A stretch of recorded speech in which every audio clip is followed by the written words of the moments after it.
بدعتی انسان کی نشانی کیا ہوتی ہے؟ بدعتی لفظ جو ہے وہ بدعت سے نکلا ہے۔ بدعت کہتے ہیں نئی چیز کو، ایجاد کو۔ سنت کی مخالفت میں جو عمل ہوگا وہ بدعت کہلائے گا۔ ایسے عمل کو کرنے والا بدعتی کہلائے گا۔ نبی دو عالم صلی اللہ علیہ وسلم کی مبارک حدیث ہے، آپ علیہ السلام فرماتے ہیں کہ قیامت کے دن چند لوگوں کو میرے پاس پیش کیا جائے گا، اس وقت میں حوض کوثر پر لوگوں کو پیالے بھر بھر کر پانی پلا رہا ہوں گا، تو میں ان کو کہوں گا کہ اصحابی اصحابی، کہ میرے امتی ہیں میرے امتی ہیں، ان کو میرے پاس آنے دو۔ فرشتے ان کو دھتکار کر پیچھے کر دیں گے۔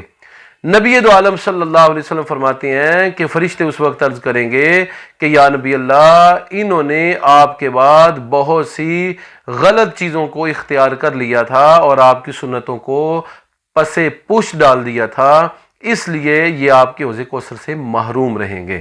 تو رسول دو عالم صلی اللہ علیہ وسلم کے دیدار سے اور حوض کوثر سے بدعتی اشخاص محروم رہیں گے۔ اب بدعتی کہتے کس کو ہیں؟ جو سنت کی خلاف ورزی کرے، بڑھ چڑھ کر، جان بوجھ کر، علم ہونے کے باوجود غیر مسنون طریقے کو سنت کے مقابلے میں اختیار کرے۔ اور حضرت انس کا ارشاد ہے کہ جب کوئی بدعت آتی ہے تو اس سے کوئی نہ کوئی سنت ضرور مٹتی ہے۔ اس لیے بدعتی انسان کی سب سے بڑی علامت یہ ہے کہ وہ سنت کو جان بوجھ کر اختیار کرنے سے گریز کرتا ہے۔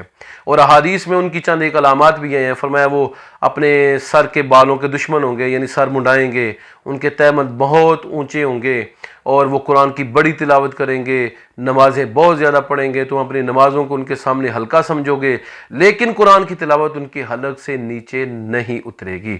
اور ذوالخویسرہ نامی آدمی بھی انہی میں سے تھا جو حضرت علی المرتضیٰ رضی اللہ تعالیٰ عنہ کے ہاتھوں قتل ہوا خوارج کی جنگ میں۔